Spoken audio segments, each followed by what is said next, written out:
वैयाकरणस्य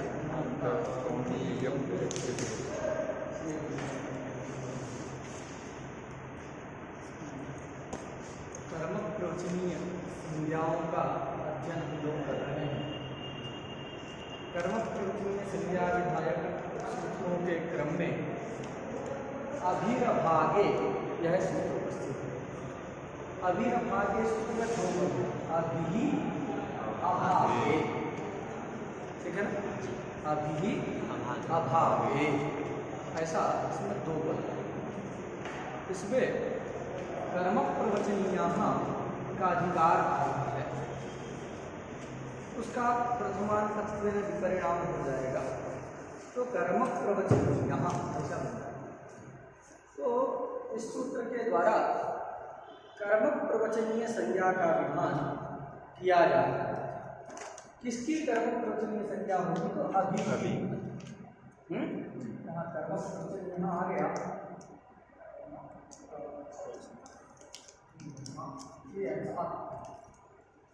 तो अभी कर्म प्रवचनीयो भवति, अभी कर्म प्रवचनीयो भवति। अभी यह जो शब्द है वह कर्म प्रवचनीय संज्ञक होता है। कब होता है? तो रखते हैं अभागे, भाग भिन्न अर्थ, भाग अर्थ में नहीं होता, भाग से भिन्न अर्थ। तो भाग से भिन्न तो सारी दुनिया है, भाग को छोड़ करके, तो कहेंगे ऐसा नहीं, सबको नहीं लेना है। अभी तो अभिरभागे इस सूत्र से पहले एक सूत्र है, लक्षणेतम भूताख्यान भाग विमसासु प्रतिपरियाः। इस सूत्र में लक्षण, इत्थम भूताख्यान, भाग और विमसा, इन चार अर्थों का ग्रहण किया गया। तो इससे पूर्ववर्ती जो सूत्र था, उस सूत्र के द्वारा लक्षण, इत्थम भूताख्यान, भाग विमसा रूपी चार अर्थों में जो प्रति परि अनु होते थे, उन प्रादियों की कर्म प्रवचनीय संज्ञा करना। उन चार में से भाग को छोड़ देना, ठीक है ना, वही चार लेना है, चार का यहाँ भी संबंध होगा, किंतु उन चार में से भाग को छोड़ देना। कितने बच जाएंगे? तीन। तो भाग भिन्न, पूर्व सूत्र में जो अर्थों का परिगणन किया गया है, उनमें भाग से अतिरिक्त जो अर्थ हैं, उन अर्थों का द्योतक यदि अभी शब्द होगा तो अभी की कर्म प्रवचनीय संज्ञा होगी। तो भाग से भिन्न कौन कौन अर्थ है? लक्षण, इत्थम भूताख्यान, विमसा। तो क्या कहोगे? भाग भिन्नेषु, अभागे मतलब भाग भिन्नेषु लक्षणेत्थम भूताख्यान विमसासु अर्थेषु द्योत्येषु अथवा विषय भूतेषु अभी कर्म प्रवचनीय संज्ञको भवति।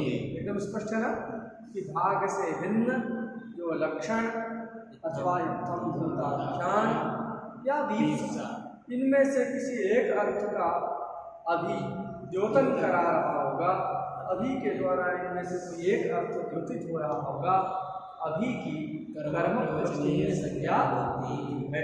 ये सूत्र का अर्थ, ठीक है, एकदम कोई दिक्कत नहीं है ना? बोलो क्या? अभिरभागे भागवर्जे दक्षिणादौ अभि उक्त संज्ञा से, समझा गया? भागवर्जे, भाग को छोड़ करके लक्षणादि अर्थ में, आदि शब्द से क्या लेना है? इत्थम भूताख्यान और विमसा, इन दोनों का आदि से ग्रहण करना। लक्षणादौ, लक्षणादि अर्थ में, लक्षण इत्थम भूताख्यान विमसा अर्थ में विद्यमान जो अभी है वह कर्म प्रवचनीय संज्ञा को होता है।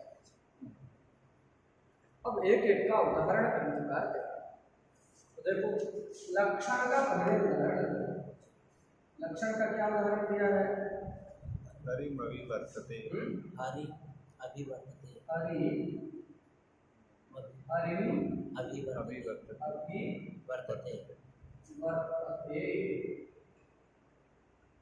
यहाँ ये लक्ष्य लक्षण भाव संबंध इस अभी के द्वारा द्योतित होता है। लक्षण का मतलब लक्ष्य लक्षण भाव संबंधी। अब क्या है, कैसे यहाँ लक्ष्य लक्षण भाव संबंध द्योतित होता है, इसको समझने से पूर्व ये जानो कि वाक्य किस अवस्था में प्रयोग किया गया है। तो एक युद्ध हो रहा था, किसी ने पूछा इस युद्ध में विजय किसकी होगी, हैं जय किस पक्ष में है, तो उत्तर दिया गया हरि अभिवर्तते, अर्थात जिस पक्ष में हरि है उसी पक्ष की जय होगा। गीता में आता है ना, संजय से पूछता है धृतराष्ट्र तुमको क्या लगता है कौन जीतेगा युद्ध, तो कहता है यत्र योगेश्वरः कृष्णो यत्र पार्थो धनुर्धरः तत्र श्रीदेवो बुद्धिः युवा निर्मतिर्मम। जहाँ योगेश्वर कृष्ण है, यहाँ धनुर्धर पार्थ है, विजय श्री तो उसी पक्ष में। तो ये भी प्रश्न हुआ वह जय है, जय कहाँ, किस पक्ष में जय है। इस प्रश्न के उत्तर के रूप में हरिमभिवर्तते, ऐसा। तो जय का हमको ज्ञान करना है। अभी जय तो दिख नहीं रही है, युद्ध चालू होने वाला है अथवा चल रहा है। उस समय पूछा गया कि जय किस पक्ष में है, जय किसका होना है। तो ऐसे पूछने पर कहा हरिमभिवर्तते, जिस पक्ष में हरि है तो उसी पक्ष में जो है जय जाएगी, उसी पक्ष का, उसी पक्ष में विजय श्री जो है जाएगा। तो देखो अब यहाँ जय का ज्ञान हो रहा है, किससे के द्वारा हो रहा है, हरि को देख कर। हरि दिख गए महाभारत के युद्ध में कि हरि पांडवों के पक्ष में है तो विजय भी हो जाएगी। ये पहले ही संजय को जो है ज्ञान हो गया ना। युद्ध चालू होने से पहले ही गीता का उपदेश भगवान ने दिया। युद्ध के पहले ही अर्जुन व्यामोहित हो गया था ना। अर्जुन के मोह को भंग करने के लिए युद्ध के पूर्व ही गीता का उपदेश दिया। उसी में अंतिम में संजय बता देते हैं कि जो है जहाँ योगेश्वर कृष्ण है विजय उसी पक्ष की होनी है। तो हरि को देख करके विजय का ज्ञान हो रहा है। तो हरि क्या हो गया, विजय का लक्षण हो गया, जय का लक्षण है हरि, और जय हो गया लक्ष्य। दोनों के मध्य में लक्ष्य लक्षण भी कहते हैं। लक्ष्य जो है जय, लक्षण हरि, लक्षण है हरि। यहाँ लक्ष्य लक्षण भाव संबंध है। लक्षण का लक्षण आप बताना चाहो तो भी बढ़ जाएगा। क्या लक्षण है, ज्ञान जनक ज्ञान विशेषत्वम। तो जय का जो ज्ञान, विजय का जो ज्ञान, उस ज्ञान का जनक ज्ञान हरि ज्ञान, तद विषय तो हरि में है, हरि में। अतः ये लक्षण का लक्षण हरि में संबित। हरि के द्वारा लक्ष्य है, हरि के द्वारा लक्षित होने वाला है क्या, जय जय। यहाँ लक्ष्य लक्षण भाव संबंध को, संबंध वस्तुतः है द्वितीया का अर्थ। लक्ष्य लक्षण भाव संबंध द्वितीयार्थ है, लेकिन उसको द्योतित कौन कर रहा है, अभी। तो अभी के द्वारा वो लक्ष्य लक्षण भाव संबंध द्योत्य हो रहा है, द्योत्य है, द्योतित हो रहा है। अतः अभी की कर्म प्रवचनीय संज्ञा, कर्म प्रवचनीय संज्ञा होने से तद योग रहने पर से द्वितीया विभक्ति। क्या सूत्र है, कर्म प्रवचनीय। ये कर्म प्रवचनीय युक्त का मतलब क्या है जी, कर्म प्रवचनीय के साथ योग रहना चाहिए। योगे या द्योतित, नहीं द्योतित कहाँ से आ गया जी, क्या कर्म प्रवचनीय युक्ते द्वितीया न है। तो कर्म प्रवचनीय संज्ञक कोई शब्द होगा तो उस कर्म प्रवचनीय संज्ञक के साथ योग रहने पर द्वितीया विभक्ति होती है, ऐसा अर्थ वहाँ वृत्ति से ज्ञात है। उसका आशय क्या है, तो देखो कर्म प्रवचनीय जो संज्ञक शब्द होता है वो किसी न किसी संबंध को द्योतित कराता है। किसको द्योतित कराता है, संबंध। तो कर्म प्रवचनीय संज्ञक के द्वारा द्योत्य जो संबंध, उस संबंध का जो प्रतियोगी होता है उसी से द्वितीया विभक्ति आती है। हमेशा जब कहीं संबंध वाली बात होती है, षष्ठी का ही विचार करते हैं।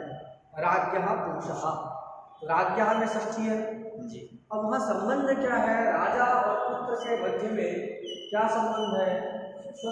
राजा और पुरुष के मध्य में स्वस्वामी भाव संबंध है। राजा और पुत्र के मध्य में जन्य जनक भाव संबंध। उस जन्य जनक भाव संबंध का अथवा स्वामी भाव संबंध का प्रतियोगी होता है राजा और अनियोगी है पुरुष। और जिसमें संबंध बताया जाए वो होता है अनियोगी, और जिसका संबंध बताया जाए वो होता है अनियोगी। किसका व्यक्ति है? राजा। किसी छोटे मोटे व्यक्ति का जो आदमी नहीं है, राजा का व्यक्ति है। तो राजा का संबंध उसके साथ जोड़ा जा रहा है, राजा का संबंध उस पुरुष में बताया जा रहा है। तो पुरुष क्या होगा? अनियोगी होगा, राजा उसका प्रतियोगी। यस्य संबंधः स प्रतियोगी यत्र संबंधः स अनियोगी। ये नियम हम जानते हैं। तो राजा का संबंध पुरुष में बताया जा रहा है, तो मैं अतः पुरुषः अनियोगी एवं च राजपदार्थस्य संबंधः तत्र बोध्यते। अतः राजपदार्थः प्रतियोगी राजपदार्थः प्रतियोगी। तो विभक्ति किससे आती है? जब जहाँ संबंध अर्थ विवक्षित होता है वहाँ संबंध का जो प्रतियोगी होता है तदवाचक शब्द से ही विभक्ति आती है। किससे आती है? प्रतियोगी वाचक से। प्रतियोगी वाचक, संबंध प्रतियोगी वाचक जो शब्द है उस संबंध प्रतियोगी वाचक शब्द से ही विभक्तियां आती है। अब सुना गया। यहाँ पर भी कर्म प्रवचनीय युक्त का मतलब क्या है? उसका मतलब है कर्म प्रवचनीय जो द्योत्य संबंध उसका प्रतियोगी तदवाचक से द्वितीया। कर्म प्रवचनीय युक्त द्वितीया का अर्थ आप क्या कह सकते हैं? कर्म प्रवचनीय द्योत्य संबंध प्रतियोगी वाचकात् द्वितीया। क्या अर्थ है कर्म प्रवचनीय युक्त द्वितीया? कर्म प्रवचनीय द्योत्य संबंध, द्योत्य मत करो, एक साथ बोलो, कर्म प्रवचनीय द्योत्य संबंध प्रतियोगी वाचकात् द्वितीया। समझा गया? द्वितीया विभक्ति एक साथ करना है। यहाँ कर्म प्रवचनीय है क्या? अभी, उस अभी के द्वारा द्योत्य क्या है? लक्ष्य लक्षण भाव संबंध। उस लक्ष्य लक्षण भाव संबंध का प्रतियोगी योग है हरि। अतः उस प्रतियोगी जो हरि है तदवाचक शब्द से द्वितीया विभक्ति करके हरि मधि वर्तते, ऐसा जो है वाक्य बन जाता है। कोई दिक्कत? इसको ध्यान रखना। कर्म प्रवचनीय युक्तत्व का मतलब क्या है? कहते कर्म प्रवचनीय का योग रहेगा तो द्वितीया। योग का मतलब यही है कर्म प्रवचनीय संज्ञक कर्म प्रवचनीय द्योत्य संबंध प्रतियोगी वाचकात् द्वितीया, यही उसका। तो ये समझ में आ गया ना लक्षण वाला? हरि मभि वर्तते। आगे चले। लक्षण के बाद क्या दिया है? इत्थम तो हरिमभि ये ना इत्थम भूताख्यान। इत्थम भूताख्यान का उदाहरण क्या दे रहे हैं? तो हरिमभि भक्तो हरि हरि ऐसा दिया जी। आगे कुछ भी क्रिया लग है? आगे कोई क्रिया लग जाएगा, आगे कोई क्रिया लग जाएगा। हाँ, भक्तो हरि मभि ऐसा क्रिया के विषय जरूरी है जी। इत्थम यहाँ जो प्रतीत अभी के द्वारा तो भक्तो हरि मभि वर्तते चाहो भक्तो हरि मभि। तो इत्थम भूताख्यान का ये उदाहरण दिया। इत्थम भूताख्यान क्या है? तो किसी प्रकार विशेष को, किसी अवस्था विशेष को प्राप्त हो जाना, यही इत्थम भूत है। उसका आख्यान इत्थम मतलब अनेन प्रकारेण प्रकृत्यर्थवान विवक्षित नहीं है, केवल प्रत्यार्थक मात्र विवक्षित है लक्षणा के द्वारा है। इत्थम का अर्थ होता है प्रकार, और भू धातु का अर्थ क्या है? प्राप्त। भू धातु प्राप्त्यर्थ है। तो इत्थम भूत का अर्थ होता है कंचित प्रकारम प्राप्त। कंचित प्रकारम प्राप्त, किसी अवस्था विशेष को प्राप्त करना, ये इत्थम भूत है। उसका आख्यान मतलब कथन। तो उसका जब कथन किया जाएगा तो उसको कहेंगे इत्थम भूत आख्यान। उस इत्थम भूत आख्यान अर्थ में विद्यमान जो अभी होगा उस अभी की अभिरभागे सूत्र के द्वारा कर्म प्रसिद्ध हो जाएगी। और विशेष इत्थम भूत क्या है? इसको लक्षण इत्थम भूताख्यान भाग पर्यनवा इस सूत्र में जाकर के आप जो है उसको समझे, क्योंकि तो वहाँ पर ये सब जो है बताया गया था कि इत्थम भूत क्या है और ये शब्द कैसे बनता है वहाँ विस्तार से बताया गया। तो इत्थम भूत में अभी है अतः उसकी कर्म कुछ संज्ञा। यहाँ पर भक्त के बारे में भी वहीं पर उसका उदाहरण देते समय बताया गया था कि भजनम भक्ति, भक्ति अस्ति अस्मिन असौ भक्ता, जिसमें भक्ति हो वो भक्त, इसमें जो है अर्षाद हो अच्छे हैं। अब यहाँ भक्त पदार्थ क्या है, तो भक्तिवान, यही अर्थ है। भक्ता पद का अर्थ क्या है, भक्ति का आश्रय, भक्ति वाला, ये अर्थ है। पूरा अर्थ तो भक्ति वाला है, उसका एक देश क्या हो गया, भक्ति। उस एक देश भक्ति में यहाँ जो क्या होता है, इस अभी द्वितीया का अर्थ क्या है, यहाँ विषय विषयी भाव संबंध, क्या है विषय विषयी भाव संबंध। तो विषयत्व भी कह सकते हैं, द्वितीयार्थ विषयत्व हो गया, वही अभी के द्वारा द्योतित हो रहा है, अतः उसकी कर्म की संज्ञा हो गई है। और विषय विषयी भाव संबंध का प्रतियोगी कौन है, हरि, अतः उससे द्वितीयार्थ भी होकर के भक्तो हरिमपि वर्तते, अथवा भक्तो हरिमपि, ऐसा जो वाक्य बन रहा है। इसका अर्थ क्या होगा, देखो द्वितीया का अर्थ है विषय, है ना, तो हरि विषय का, अब उस विषय का अन्वय किसमें करना है, भक्त पदार्थ का एक देश जो भक्ति, भक्त में नहीं करना है, नहीं तो वाला में चला जाएगा, उसमें नहीं करना है। हरि विषय का जो भक्ति फिर तदवान, ठीक है ना, हरि विषय जो भक्ति तदवान, तो सब देख करके पता चलता, मंदिर अंदर में जाओ कई बार कोई भक्त दिख जाता है, रोने लगता है, उसका रोमांच हो जाता है, ये सब देख करके जो है अवस्था विशेष को प्राप्त कर लिया है, ये पता चलता है। तो यहाँ भक्तो हरिमपि वर्तते, भक्तो हरिमपि का क्या अर्थ है, हरि विषय का भक्तिमान, ठीक है, ये जो इसका अर्थ, द्वितीय का अर्थ विषय अथवा विषय विषय विषयी भाव संबंध, उस विषय विषयी भाव संबंध का द्योतक अभी है, अतः उसकी कर्म प्रवचनीय संज्ञा होगी। तदयोग में मतलब कर्म, तदयोग का मतलब कर्म प्रवचनीय जो अभी, तद्योक्त जो विषय विषयी भाव संबंध, तत्प्रतियोगी हरि, उससे द्वितीया भक्ति आ जाती है। एकदम स्पष्ट है ना। हाँ, आगे क्या उदाहरण है, देवम देवम देवम अभी दीक्षा का उदाहरण है, इसका उदाहरण है दीक्षा का उदाहरण है। देवम देवम देवम अभिसिंचति, देवम अभिसिंचति,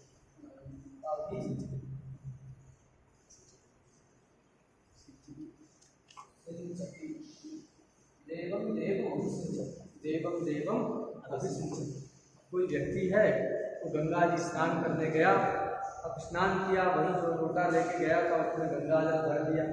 अब वहाँ से चला तो रास्ते में बहुत सारे मंदिर थे, बहुत सारे शिवलिंग थे, प्रत्येक शिवलिंग में थोड़ा थोड़ा लोग सींचते आया, थोड़ा एक यहाँ डाल दिया, यहाँ डाल दिया, सब देवम देवम अभिसिंचन, एक भी छोड़ा नहीं, देवम देवम अभिसिंचन। यहाँ देखो दीप्सा अर्थ का एक भी द्योतक, ठीक है ना। दीप्सा, दीप्सा का मतलब क्या है, तो यही सब हम लोग पढ़ चुके हैं कि कार्स्नेन व्याप्तुम नाम संबद्धुम इच्छा, कार्स्नेन अथवा साकल्येन व्याप्तुम संबद्धुम या इच्छा साएव दीप्सा। तो प्रत्येक के साथ संबंध, अरे जल दे रहा है, फ्री में दे रहा है, प्रत्येक शिवलिंग से अपना संबंध बनाना चाह रहा है, मैं आपको जल चढ़ाऊं, तो संबंध उसका बन रहा है कि नहीं। तो जितने देव हैं प्रत्येक देव के साथ जो है संबंध बनाने की उसकी इच्छा है, वही क्या है, दीप्सा। तो जल के माध्यम से सेचक क्रिया के माध्यम से है, क्या क्रिया है, सेचक क्रिया है, उस सेचक क्रिया के माध्यम से प्रत्येक देव से क्या करता है, संबंध, प्रत्येक देव से संबंध स्थापित करता है, संबंध। यही इसी को कहते हैं क्या, दीप्सा अर्थ यहाँ द्वितीया का ही दीप्सा अर्थ होगा, अथवा द्वितीया का अर्थ जो दीप्सा है उसको अभी योजित करना, ठीक है ना। अब यहाँ वही प्रश्न होगा कि भाई निर्वचन हुआ है, नित्य दीप से ही दीप्सा बोधित हो गया, फिर अभी क्या करेगा, उसके लिए समाधान जो पहले बताया गया था तो सारा समाधान यहाँ भी लगेगा। क्या बताया गया था कि भाई यद्यपि निर्वचन के द्वारा विवक्षा उक्त होती है, तथापि कर्मक प्रवचनीय के समभिव्याहार होने पर उस कर्मक प्रवचनीय के द्वारा भी विवक्षा द्योतित होती है, ऐसा बताया गया था। तो उस कर्मक प्रवचनीय जो मतलब अभी है उसके द्वारा भी विवक्षा द्योतित होगी और उसकी कर्मक प्रवचनीय संज्ञा होने के तत्व, ठीक है ना। तो द्वितीय विभक्ति हो गई, तो जो है एवं देवम वाक्य बन जाए। कर्म प्रवचनीय संज्ञा का फल क्या है, ये भी प्रश्न पूर्व की तरह ही है।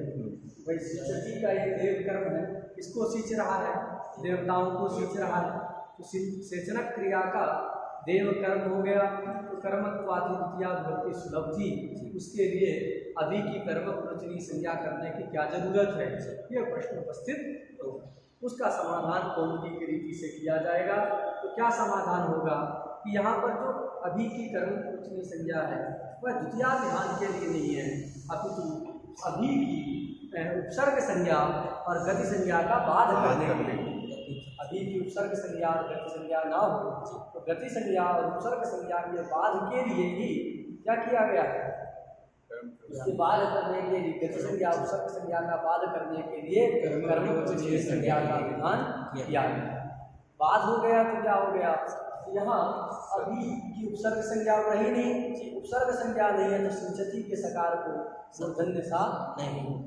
अन्यथा अगर कर्म प्रवचनीय संज्ञा नहीं करते अभी की तो क्या होता, देवम देवम में तो कर्मत्वा द्वितीय विभक्ति सिद्ध हो जाती है, किंतु ये अभी उपसर्ग कहलाता और उससे परे जो सिंचती घटक सकार है उसको उपसर्गा स्तुति सूत्र के द्वारा सत्य होने लगता। तो देवम देवम सिंचती इस प्रकार का तालव्य सकार घटित निर्भर योग नहीं बनता। बात सुना गया, ये कौमुदी के अनुसार समाधान जो है यहाँ हम कर सकते हैं। वस्तुतस्तु क्या है कि यहाँ पर कर्म देव देव इससे जो है क्या नाम से क्या करने के लिए, द्वितीय करने के लिए ही कर्म प्रवचनीय संज्ञा का विधान किया गया है, ऐसा भी हम लोग वहाँ पढ़े थे। क्यों, क्योंकि अभी का तो संबंध ही नहीं है सिंचती के साथ, तो उसकी उपसर्ग संज्ञा तो प्राप्ति नहीं रहेगी, प्राप्ति नहीं है तो उसको रोकने के लिए वो कर्म प्रवचनीय संज्ञा करने की क्या जरूरत है। तो स्वतः उसकी उपसर्ग संज्ञा नहीं है, क्रिया योग में ही उपसर्ग संज्ञा होती है। क्या होती है, क्रिया के साथ योग रहे तभी तो उपसर्गा क्रिया योगे से उपसर्ग संज्ञा होगी। तो यहाँ तो अभी का सिंचती के साथ कोई लेना देना ही नहीं है, कोई उसका संबंध नहीं है, अतः अभी की उपसर्ग संज्ञा प्राप्त ही नहीं रहेगी। उसको रोकने के लिए कर्म प्रवचनीय संज्ञा की आवश्यकता नहीं।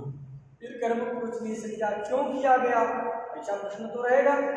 भाई द्वितीय को रोक, द्वितीय के लिए भी नहीं है, कर्मत्वादि द्वितीय सिद्ध हो जाएगी।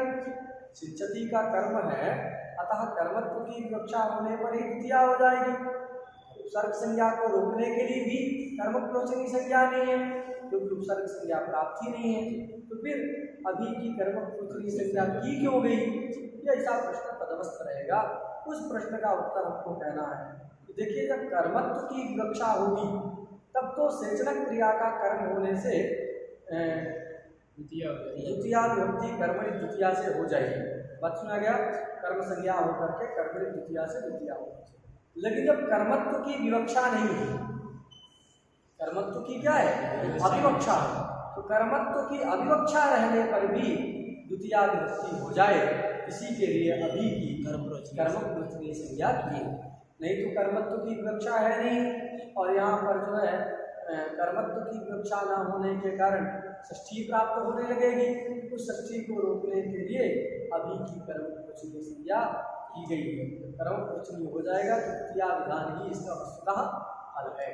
ये सब विस्तार से हम लोग जो है षष्ठी कैसे प्राप्त होगी। अरे जब कोई भी सूत्र कर्म नहीं रहेगा, षष्ठी क्या है, कारक कोई न रहे, विचार प्रकार अपेक्षा ना हो, तो फिर से षष्ठी से षष्ठी होगा। अगर ये ना हो, कर्मत्व की विवक्षा नहीं होगी तो कर्मणि द्वितीय प्राप्त नहीं रहेगी, कर्मणि द्वितीय नहीं होगी तो फिर होगी क्या, तो षष्ठी से षष्ठी हो जाएगी। ये सब बात हुआ कथितंचा सूत्र में हम लोग विस्तार से पढ़े। कैसे जो है ये नहीं होगा तो उसकी प्राप्ति सृष्टि की कैसे होगी, ये सब अकथन 4 सूत्र का जो है विस्तार से। तो ये बात समझ आ गई। चलो और कुछ लिखा है इसमें आगे के हाँ। अब अभागे क्यों कहे हो भाई, भाग भिन्न अर्थ में ही होता है। भाग अर्थ में जब अभी रहेगा उसकी कर्मों की संज्ञा यही होती है। ऐसा क्यों कहे? भाग को छोड़कर, हैं? भाग को छोड़कर, भाग को छोड़ करके लक्षण आदि अर्थ में जब अभी रहेगा तभी कर्म की संज्ञा होगी, ऐसा ग्रंथकार ने कहा। तो प्रश्न होता है कि ये भाग को छोड़ने की बात क्यों कही? अरे उस अर्थ में भी हो जाए तो कहीं वहाँ इष्ट नहीं। क्यों? तो एक प्रयोग होता है यदत्र ममाभिस्यात् तद्दीयताम्। अब ये इसको हम लिख करके आपको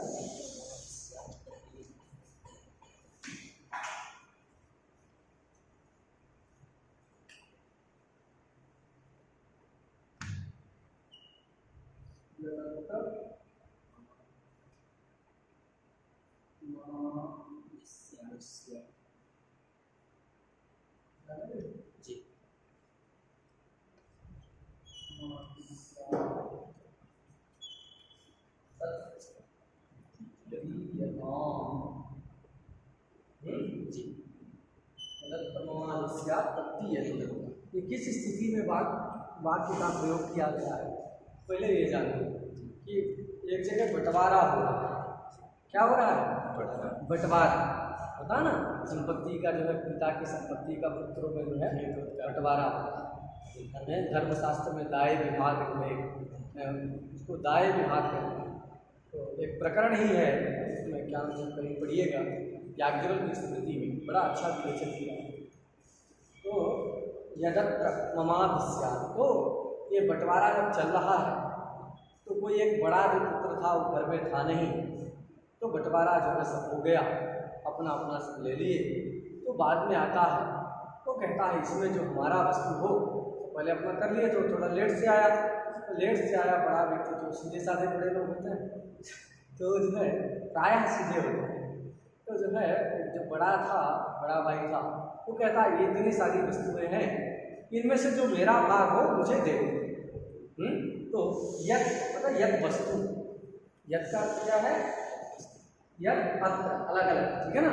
तो यद मतलब जो वस्तु, अत्र मतलब यहाँ, जो वस्तु मम अभिस्यात् मतलब मेरा हो, तत् दीयते, तत् मह्यम दीयते, ठीक है। इन इतनी सारी वस्तु सब रखी हुई हैं, इनमें से जो मेरे भाग का हो, जो वस्तु मेरे भाग की हो, मैं जिसका मैं स्वामी हूँ ऐसा आप मानते हैं, वो वस्तु मुझे दे दीजिए। तो इसका अर्थ समझ आ गया ना जी। यद वस्तु, यद का मतलब वस्तु, वस्तु यद वस्तु मम अभिस्यात् मतलब जो वस्तु यहाँ मेरा हो, है जो वस्तु मेरी हो, उस वस्तु को क्या करिए? तद दीयताम्, मह्यम दीयताम्, तो मुझे दे दीजिए, ऐसा हो। तो यहाँ देखो ये मम में सृष्टि है ना, मम अभिस्यात् मेरा हो, ऐसा विपरीत है। तो यहाँ जो है मम में सृष्टि है। अब ये मम में सृष्टि के द्वारा जो है क्या है, यहाँ संबंध बोधित हो रहा है उस वस्तु के साथ में, और अस्मदर्थ का जो एक संबंध है, स्वस्वामी भाव संबंध। तो स्वस्वामी भाव संबंध यहाँ पर प्रतीत हो रहा है, सृष्टि का अर्थ स्वस्वामी भाव संबंध। और उसी के द्वारा जो है भाग अंश की प्रतीति, मतलब जो मेरा भाग हो, हैं जिस भाग का मैं स्वामी हूँ, वो भाग मुझे दे दीजिए। यहाँ जो अभी है किस अर्थ में है? भाग अर्थ में है, अतः उसकी कर्म प्रोचनी संज्ञा नहीं। बात समझ गया? कर्म प्रोचनी संज्ञा नहीं होगी तो उपसर्ग संज्ञा हो जाएगी। उपसर्ग संज्ञा हो गई तो जो अभी उपसर्ग है उससे परे स्यात्, ये शब्द रहता है ऐसा स्यात्, धातु का बनता है जी, लिंग लकार में धातु के स्यात् बनता है। तो यहाँ उपसर्ग है अभी, उससे स्यात् पर में है, तो एक सूत्र है उपसर्ग प्रादुर्भ्याम स्त्रीयच्च परः, ऐसा करके है उपसर्ग प्रादुर्भ्याम स्त्रीयच्च परः। इससे जो अस्थि का जो सकार है उसको क्या हो जाता है? शब्द हो जाता है। तो अभिस्यात्, ऐसा तत्र ममाभिस्यात् तद्दीयताम्। पद में गया तो ये जो है यहाँ पर भाग अर्थ में ही विद्यमान है, भाग भिन्न अर्थ में विद्यमान नहीं है, अतः अभी की कर्म की संज्ञा नहीं। पद में गया अगर अभागे नहीं कहते तो भाग अर्थ में विद्यमान जो अभी है उस अभी की भी कर्म की संज्ञा होने लगती है। यहाँ पर सत्य नहीं होता है सत्व नहीं होता, कथनचित द्वितीया की निवृत्ति होती, षष्ठी भी नहीं हो पाती, तो ये सारी समस्या आ जाती। और अगर उस अर्थ में भी करना ही था तो फिर ये सूत्र बनाने की भी जरूरत नहीं, तो केवल अभी, अरे अभागे अगर ना रखा जाए, भाग अर्थ में भी कर्म पृथ्वी संज्ञा इष्ट हो तो क्या सूत्र बनाना पड़ेगा? अभी। इसकी अपेक्षा क्या कर दो, लक्षण एकदम भूताख्यान भाग सासु प्रतिपरि अनवह के स्थान में अभी भी डाल दो वही है, बाकी सब चारों रहेगा। प्रतिपरि अनु अनवह है ना, प्रतिपरि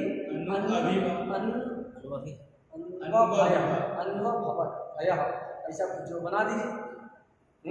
तो ऐसा बना देंगे तो जो काम चल जाएगा, नहीं हो जाएगी।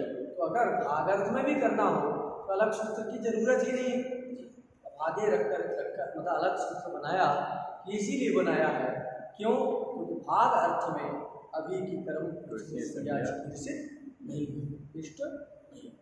क्लियर हो गया ना? इस प्रकार से हम लोगों ने अभी अभागे इस सूत्र का अध्ययन किया। अब आगे एक सूत्र है उसको भी पढ़ी लेते हैं छोटा सा।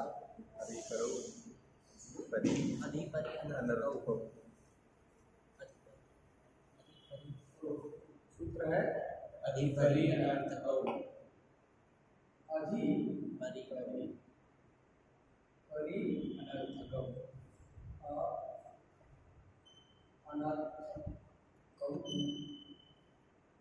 अधिपरि अनर्थकौ, ये सूत्र है।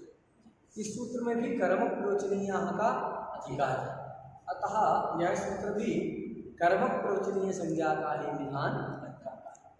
किनकी कर्म प्रवचनीय संज्ञा करता है? तो दो संज्ञा, अभी और परि, अभिश्च परिश्च इति अभिपरि, अधिपरि है, अच्छा अभी बोलिए, क्षमा करिए, अधिश्च परिश्च इति अधिपरि, ये प्रथमा के द्विवचन का रूप है।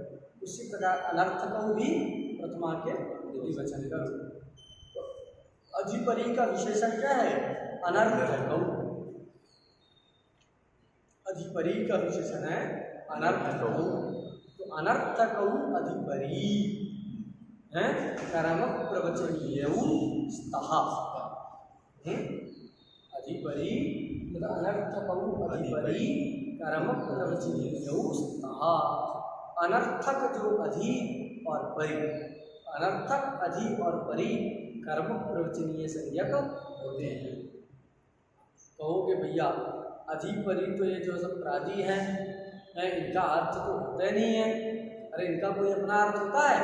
तो सर्वथा अनर्थक ही रहते हैं, ये अनर्थक विशेषण क्यों दिया? विशेषण व्यर्थ होगा कि नहीं होगा? तो ये विशेषण दिया, इससे पता चलता है कि अनर्थक का मतलब कि जिनका द्योत्य अर्थ भी ना, अन्य जगह अनुभवती प्रभवती इत्यादि कहते हो तो अनु का तो कोई अर्थ नहीं है, लेकिन भू धातु का ही अनुभव रूपी अर्थ है, इस बात को अनु ही द्योतित करा रहा है ना। संभवती में भू धातु का संभव रूपी अर्थ है, इस बात को कौन बताता है? सम ही बताता, सम का अर्थ नहीं है वो। तो यद्यपि उनका वाच्यार्थ नहीं होता तथापि द्योत्यार्थ तो होता ही। प्रापरा इत्यादि जो है उन उपसर्गों का अथवा निपातों का क्या न रहे, द्योत्यार्थ तो रहता ही रहता है, अच्यार्थ हो या ना हो, लेकिन द्योत्यार्थ तो है। तो इसलिए वाच्यार्थ ना द्योत्यार्थ होने से उनको जो सार्थक माना या अनर्थक कहा गया, क्यों कि जिसका द्योत्यर्थ भी ना हो वो अनर्थक। बात समझ गया? ये शाम द्योत्योपि अर्थः नास्ति, अर्थ जिनका द्योत्यर्थ है तो द्योत्यर्थ को लेकर ही वो अर्थवान होगा, वाच्यार्थ भले नहीं है लेकिन द्योत्यर्थ को लेकर के ही वो अर्थवान हो जाता है। किंतु जिनका द्योत्यर्थ भी नहीं, ये शाम द्योत्योपि अर्थः नास्ति ते अत्र अनर्थकः कहा गया। अनर्थक से उन्हीं को लेना है जिनका द्योत्य अर्थ भी। यहाँ अधि और जो परी है उनका द्योत्य अर्थ भी कुछ नहीं है। कहीं लक्षण द्योतित हो रहा है, कहीं उत्तम भूताख्यान हो रहा है, कहीं हिंसा, यहाँ कुछ द्योतित नहीं होता। जिन्हें कोई अर्थ नहीं लिखा और यह अनर्थ लिख दिया। अनर्थकौ, अनर्थकौ मतलब द्योत्यार्थ रहित, सामान्यतः ये द्योत्यार्थ रहित है। अनर्थकौ मतलब द्योत्यार्थ रहित, यही है। अन्य का भी अर्थ नहीं है, वाच्यार्थ तो अन्यों का भी नहीं है, किंतु क्या है, द्योत्यार्थ है। या अनर्थक कह रहे हैं, इसका मतलब क्या है, तो अनर्थकौ का अर्थ है द्योत्यार्थ रहितौ। द्योत्यार्थ रहितौ अधिपरि कर्म प्रवृत्ति संज्ञकौ स्वहा। द्योत्यार्थ से रहित है जिनका द्योत्य अर्थ भी नहीं है, ऐसे अधि और परि कर्म प्रवृत्ति संज्ञक होते हैं। बात सुना गया। कहाँ ऐसा मिलेंगे, तो उदाहरण से समझो। तो देखो कोई पूछे कुतः आगच्छति, कहाँ से आ रहे हो, क्या पूछेंगे। अगर आपको पूछना है तो आपसे कोई पूछता है तो क्या पूछेगा, आप कहीं से जा रहे हैं तो पूछेगा क्या, कुतः आगच्छति। तो यार आप पूछेंगे कुतः आगच्छति हैं, आप कहाँ से आ रहे हैं, कुतः आगच्छति भगवान, तो कुतः आगच्छति ऐसा कहें, ठीक है। अब प्रयोग उसके स्थान में करते हैं कुतः पर्यागच्छति है, आगच्छति और परि लगा दो है, कुतः पर्यागच्छति, कुतः अध्यागच्छति, अधि और परि हटा दो तो कुतः आगच्छति।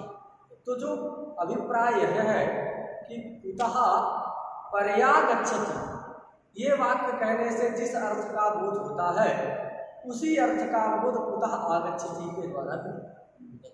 कुतः अध्यागच्छति कहने पर जो अर्थ का बोध होता है उसी अर्थ का बोध अधि के हटा देने पर भी कुतः आगच्छति से होता है। इसका मतलब अधि का अपना कोई अर्थ नहीं है, परि का अपना कोई अर्थ नहीं, मतलब द्योत्यार्थ भी का नहीं। अगर होता द्योत्यार्थ तो उनके आने पर कुछ विशेष अर्थ निकलता ना, और ना रहने पर विशेष अर्थ का जो है ह्रास हो जाता, लेकिन ऐसा होता नहीं। अधि और परि के रहने पर जिस अर्थ की प्रतीति होती है उनके ना रहने पर भी वही अर्थ प्रतीत होता है, उसके आ जाने पर कोई विशेष अर्थ की प्रतीति नहीं होती। तो अधि परि क्या है यहाँ, अनर्थक। तो अनर्थक अधि परि की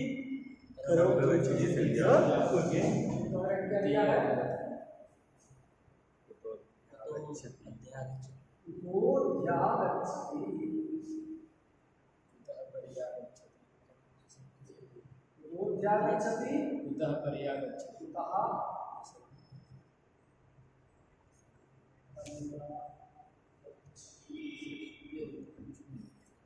गच्छति कुतः पर्यागच्छति। यहाँ अधि उपसर्ग है, आगच्छति ये है, यहाँ परि। तो दोनों जगह क्या है कि भाई अधि परि को हटा भी दिया जाए तो उसी अर्थ का बोध तो हो ही जाता है। इससे पता चलता है कि यहाँ अधि और परि जो है वो सब क्या है, अनर्थक, उनकी कर्म प्रवचनीय संज्ञा। क्लियर हो गया कि यहाँ एक कुतः शब्द है, किम शब्द से बनता है, पंचम्यास तसिल से। तो पंचम्यास तसिल से किम शब्द से तसिल प्रत्यय करती है, तसिल में तस बचता है, और किम शब्द के स्थान में कु आदेश होता है, कुति हो, तकार आदि है अथवा अकार आदि प्रत्यय के परे रहते हैं, कुति हो है सूत्र ना, तो उसको कु आदेश होता है। कु आदेश, किम शब्द को कु आदेश हो गया, तसिल प्रत्यय बना है, इसका अर्थ कस्मात। कुतः का अर्थ क्या है, कस्मात, मतलब कहाँ से आए, कुतः आगच्छति, कुतः अध्यागच्छति, पर्यागच्छति। यहाँ कर्म प्रवचनीय संज्ञा। अब कहोगे कर्म प्रवचनीय संज्ञा का फल क्या है, द्वितीया तो दिख नहीं रही है, कहीं सत्व का वारण भी नहीं दिख रहा है, दो ही फल अभी तक हम लोगों ने देखा, कहीं जो द्वितीया विधान फल है और कहीं दीक्षित जी कहते हैं कि सत्व को रोकना फल है। यहाँ द्वितीया इत्यादि तो दिख नहीं रही है, तो फिर कर्म प्रवचनीय संज्ञा करने का फल क्या है, ऐसे आकांक्षा यहाँ पर उत्पन्न होती है। क्योंकि अनर्थक है तो स्पष्ट है कि अधिपरि अनर्थक है, अनर्थक है तो आपने अधिपरि अनर्थक को सूत्र बना करके नीचे कर्मप्रवचनीय संज्ञा कर दी।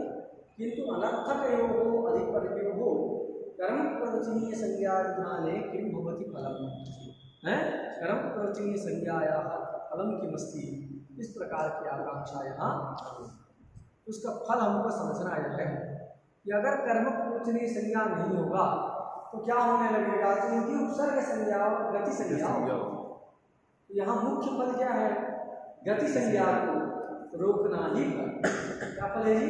गति संज्ञा को रोकना। अधि और परि की कर्मप्रवचनीय संज्ञा का क्या फल है? गति संज्ञा को रोकना ही फल है। अब कहोगे गति संज्ञा हो जाए तो हानि क्या है? अरे हो जाने दो गति संज्ञा, यही न बताया गया। अभी क्या फल बताया गया? उपसर्ग संज्ञा ना हो जाए। अरे गति संज्ञा ना हो तो कर्मप्रवचनीय संज्ञा विधान करके अधि और परि की गति संज्ञा का अभाव ही सिद्ध किया। गति संज्ञा का बाधी किया। गति संज्ञा हो जाए तो हानि क्या है? तो हानि यह है, अगर गति संज्ञा होती है तो अधि और परि को जो है अनुदात्त होने लगेगा। क्या होने लगेगा? अनुदात्त होने लगेगा। कैसे होने लगेगा? एक सूत्र है गतिर् गतौ। क्या सूत्र है? गतिर् गतौ। गतिर् गतौ। गतिर् गतौ। ये सूत्र गतिर् गतौ। गति अनुदात्तो भवति। ऐसा कदा गतौ परे। एक और जो है इसमें पदार्थ की अनुवृत्ति आती है तो किसी पद से परे होना चाहिए। याद है कुतः से पद में कि इसलिए कुतः को रखा, नहीं तो आगच्छति भी कह सकते थे, पर्यागच्छति भी कह सकते थे। कुतः क्यों बताया? क्योंकि पदार्थ का अधिकार है। पदार्थ का संबंध है तो किसी पद से परे अगर कोई गति संज्ञा और उस गति संज्ञा के बाद में भी कोई गति संज्ञा तो पहला वाला जो गति है उसको क्या हो जाएगा जी? निघात हो जाएगा, अर्थात अनुदात्त। अनुदात्त को निघात भी कहते हैं। क्या समझे? मतलब कोई गति क्या है? पदार्थ परस्य गति संज्ञकस्य अनुदात्तो भवति गति परे। क्या करना है? पदार्थ परस्य गति संज्ञकस्य अनुदात्तो भवति गति संज्ञक के परे। क्लियर है ना? किसी पद से परे जो गति संज्ञक है उसको अनुदात्त हो जाता है यदि कोई गति संज्ञक पर में रहेगा तो देखो ये पद है कि नहीं? तह पद हो गया। उससे परे अगर कर्मप्रवचनीय संज्ञा ना करें तो गति कौन हो गया? अधि और परि। उससे परे भी गति संज्ञक है आ। आगच्छति का आ वो भी तो गति है ना? गति संज्ञा उपसर्ग संज्ञा उसकी दोनों तो गति हो गई। तो यहाँ पर अगर कर्मप्रवचनीय संज्ञा नहीं करेंगे तो क्या नहीं होगा? अधि और परि की कर्मप्रवचनीय संज्ञा के अभाव में गति संज्ञा का बाध नहीं हो पाएगा। गति संज्ञा का बाध नहीं होगा तो गति को कहलाएगा। पद से पर में है कुतः से और आ रूपी गति संज्ञा पर में भी है तो गति गतौ से क्या होने लगेगा? अनुदात्त हो जाएगा। पद में गया। लेकिन जब हमने क्या कर दिया? अधि और परि की कर्मप्रवचनीय संज्ञा का विधान कर दिया। कर्मप्रवचनीय संज्ञा का विधान हो जाने से क्या हो गया? गति संज्ञा का बाध हो गया। तो अब ये अधि और परि गति ही नहीं है, अतः गतिर् गतौ सूत्र के द्वारा क्या निघात की पूर्ति नहीं। सुना गया? अनुदात्त स्वर नहीं। अच्छा भैया अगर अनुदात्त नहीं हो जाता तो क्या हानि? अरे बहुत हानि है। अनुदात्त स्वर भेद से अर्थ बदल जाता है। यहाँ पे क्या हानि होती? अब यहाँ तो विशेष लौकिक वाक्य समझ में आ रहा है, विशेष हानि नहीं है। लेकिन ऐसे और भी परिस्थिति कोई मिलेगी ना, और भी तो कहीं हो सकता है जहाँ दो गति है, वहाँ कर्मप्रवचनीय संज्ञा की हो गई तो वहाँ वेद में तो दिक्कत आ जाएगी। इसलिए जब इस प्रकार गति संज्ञा का निषेध कर दिए सब सारे जगह जो व्यवस्था बन गई। अगर लौकिक वाक्य है तो बहुत ज़्यादा जो है दिक्कत नहीं समझ में आती, लेकिन जो वेद में कहीं ऐसी स्थिति रहेगी वहाँ तो स्वर भेद होने से बहुत सारा बदल जाता है। स्वर भेद होने से अर्थ भी बदल जाता है, हो जाता है ना जी। उदात्त करना था, अनुदात्त हो गया तो उसका दूसरा समास हो जाएगा, वो हो जाएगा, तो बहुत सारा जो भेद आ जाता है, बड़ी दिक्कत है। इसलिए स्वर सहित जो है पाठ करने का कोई स्वर करना चाहिए। यथेंद्र शत्रु स्वरतोपराधा, ऐसा शिक्षा में कहा है। इंद्र ने जो है एक बार क्या किया, विश्वरूप जी को अपना पुरोहित बना लिया है। विश्वरूप जो है थे त्वष्टा ऋषि के पुत्र, तो क्या थे, बृहस्पति जी किसी कारण से नाराज हो गए तो स्वर्ग को छोड़ करके गायब हो गए, लुप्त। तो बृहस्पति जी थे नहीं, अब उनका सलाह कौन दे और उनके लिए अनुष्ठान कौन करे, देवता सब कमजोर पड़ने लगे। तो ब्रह्मा जी के पास रोते रोते गए, अपनी समस्या बताए। तो ब्रह्मा जी ने कहा कि तत्कालिक जो है एक प्रभारी जो है अपना जो गुरु नियुक्त कर लो। तो उन्होंने विश्वरूप जी को अपने गुरु के रूप में चयन कर लिया। तो विश्वरूप जी जो है हो गए, लेकिन वो जो है राक्षस लोग उनके मामा लगते थे। तो इंद्र के लिए तो इंद्राय स्वाहा करते रहे, लेकिन जब वो जो है क्या हो जाए, या इंद्र जो पूर्णाहुति करके चला जाए, फिर उसमें से देवताओं के लिए कुछ फिर से जो राक्षसों की आहुति डाल दी। तो पूर्णाहुति के बाद दोबारा आहुति जो उसमें पड़ती नहीं है। तो विधि से विपरीत यज्ञ हो गया। तो जब विपरीत काम होता है तो जो है राक्षसों को बल बढ़ने लगता है। देखो यज्ञ से दोनों को बल मिलता, विधि अनुसार यज्ञ होगा, यथा विधि याग होगा तो जो है देवताओं का बल होगा, और विपरीत याग होगा विधि विरुद्ध तो फिर जो है अनाचार अत्याचार सब बढ़ने लगेगा, आसुरी शक्ति जो बढ़ती है। तो दोनों मख भुज, क्या नाम है, मख मतलब याग, मख भुजा के देवता एवं असुरा। तो जो पूर्णाहुति करा के इंद्र चले जाए, इसके बाद जो करने लगे तो उनका बल बढ़ने लगा, लोग आक्रमण किया, इंद्र को पता चल गया, तो इंद्र ने उसकी गर्दन काट दी गुरु जी। अब उसको इंद्र को ब्रह्महत्या लग गया, उसके लिए उसने बहुत सारा उपाय किया, वो एक स्वतंत्र विषय है। लेकिन इससे त्वष्टा ऋषि बड़े नाराज हो गए कि हमारे पुत्र को उसने मार दिया, पहले गुरु बनाया बाद में मार दिया। तो उन्होंने एक यज्ञ किया, यज्ञ करके एक जो है असुर को उत्पन्न किया, उसका नाम था वृत्त, और असुर था इसलिए उसका पूरा नाम जो है वृत्रासुर। तो वृत्रासुर उत्पन्न किया, इस भावना से उत्पन्न किया था वृत्रासुर को, क्यों इंद्र को मारे। अब इंद्र शत्रु शब्द का प्रयोग करना था, वहाँ स्वर दोष हो गया, स्वर दोष हो गया तो वो वृत्रासुर का ही जो है नाश उससे हो गया, इंद्र के द्वारा उसका नाश किया। तो उसमें आता है यथेंद्र शत्रु स्वरतोपराध, स्वर के अपराध से जो है इंद्र शत्रु स्वरापराध हुआ तो वृत्रासुर का नाश हुआ। पूरा श्लोक है दुष्टः सप्तः स्वरतो वरणतो वा मिथ्या प्रयुक्तो न तमर्थमाः। जिस अर्थ से प्रयोग किया उस अर्थ को नहीं कहते हैं। दुष्टः सप्तः स्वरतो वरणतो वा मिथ्या प्रयुक्तो न तमर्थमाः। सवाक् वज्रो यजमानं हिनस्ति, वो शब्द ही जो है वज्र बनकर के यजमान का नाश कर देता है। सवाक् वज्रो यजमानं हिनस्ति यथेंद्र शत्रु स्वरतो ऐसा सब शिक्षा में आया। बचना इसलिए स्वर दोष भी एक बड़ा दोष है, तो इससे बचने के लिए व्यवस्था, ठीक है ना। चलो करो अधिकारी होगा और दूसरा सूत्र होगा, इसीलिए हो गया। लेकिन यहाँ याद रखना कि वस्तुतः क्या है, सामान्यतया तो किसी को विशेष का, जैसे अनुभवती में अनुभव को द्योतित करता है, संभवती में सम जो है संभावना को द्योतित करता है। इस प्रकार का कुछ विशेष तो ये अधिपरि द्योतित नहीं कर रहा है, तथापि ये भी जो है क्रिया के साथ तो क्रिया को ही द्योतित कर रहा है, आगमनक क्रिया को ही ये बता रहा है। सुना गया आगच्छति के द्वारा जिस आगमनक क्रिया है उस आगमनक क्रिया को ही ये बता रहा है। नहीं तो क्रिया के साथ योग नहीं होगा तो उसकी गति संज्ञा प्राप्त नहीं रहेगी। क्रिया योग में ही गति संज्ञा होती है ना जी। क्रिया के साथ योग नहीं रहेगा तो क्या होगी, गति संज्ञा प्राप्ति नहीं रहेगी, तो रोकने के लिए कर्म की संज्ञा की जरूरत नहीं होगी।